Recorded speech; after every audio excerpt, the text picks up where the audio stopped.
O que é ser santo? Nós estamos celebrando a solenidade de Todos os Santos. E o evangelho de hoje é aquele das bem-aventuranças de São Mateus. Ser santo é ser original. Já nos ensinou Carlos Acutis, dizendo que nós não somos fotocópias. Nós não somos umas xerox.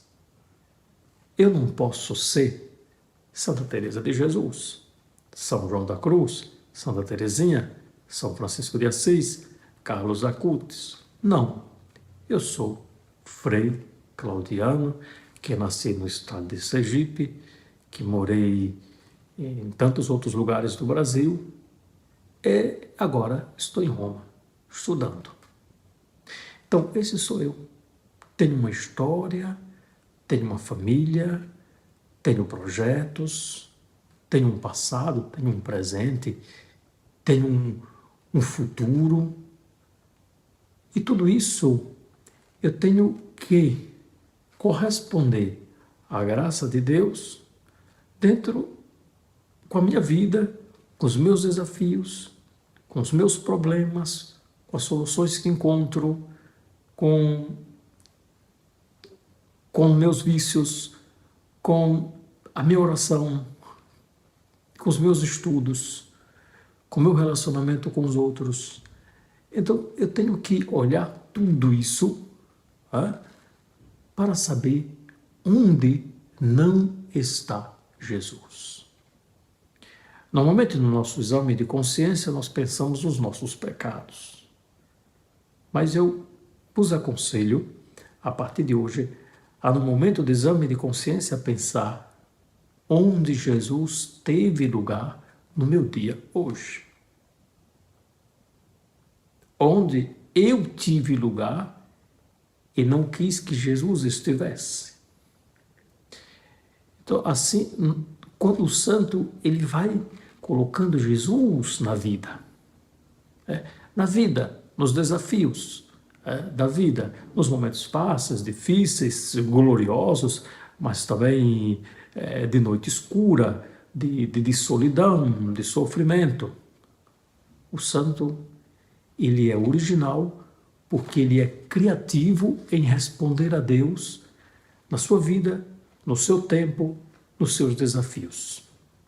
Isso faz os santos. Os santos têm em comum. O que nós temos em comum? Jesus nos faz participar da sua vida divina. Sem a vida de Cristo, nós não podemos ser santos. Se Ele não nos envia o seu Espírito para nos santificar, por mais que nós queiramos, não podemos ser santos. A santidade é a graça de Deus. E Deus não nos salva sozinho, Ele quer a nossa participação. Então nós participamos da nossa salvação. Eu participo da minha salvação, mas também ajudo os outros a serem santos. Então nós temos desafios diversos e depende do tempo, do lugar. Quando eu leio Santa Teresa, quando eu leio São João da Cruz, quando eu leio Santa Teresinha, eles são inspirações e apontam caminhos. E assim eu posso interpretar e naquela interpretação eu posso encontrar uma resposta para o meu momento hoje. Mas nós não somos uma fotocópia. Tem gente que pensa, como eu gostaria de ser igualzinho a Santa Teresinha. Não vai ser, porque os desafios de Santa Teresinha eram outros. A psicologia de Teresinha era uma outra, é única. A sua é uma outra. Mas Santa Teresinha pode te inspirar mais do que outros santos a viverem a vida em Cristo. É isso que os santos nos ensinam, isso eles têm em comum, viver a vida em Cristo. Jesus, o Verbo de Deus, que é pessoa divina, que nos faz participar do seu amor, da sua vida que é eterna.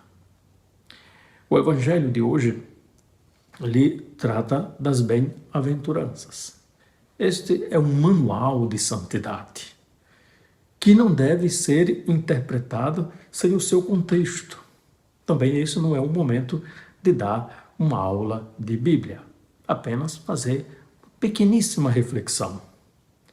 Jesus, vendo as multidões, ele subiu ao monte e sentou-se. Senta porque é mestre, porque tem autoridade para ensinar.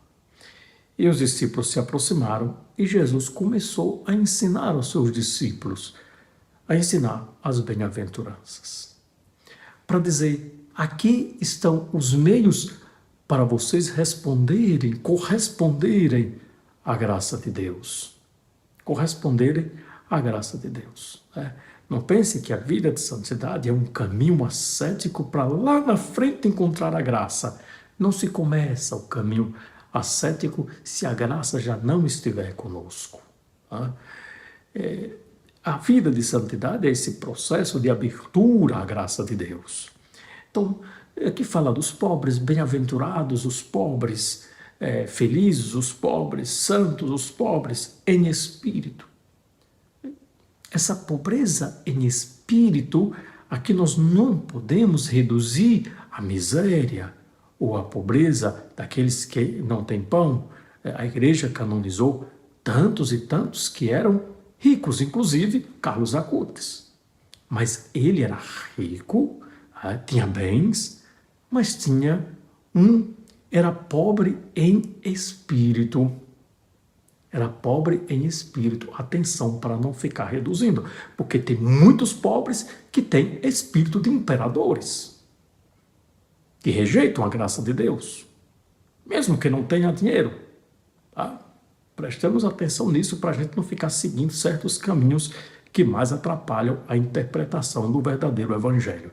Depois, bem-aventurados os aflitos. Aqueles por que estão aflitos?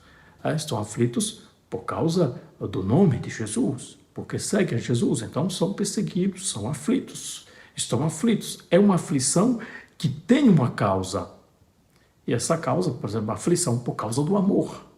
Então, eles serão consolados. Jesus está fazendo nas bem-aventuranças promessas e ele vai cumprir no céu. Bem-aventurados os mansos, porque os mansos possuirão a terra. Bem-aventurados que têm fome e sede de justiça, essa sede de salvação, e de não ser salvo sozinho, mas de que também os outros sejam salvos.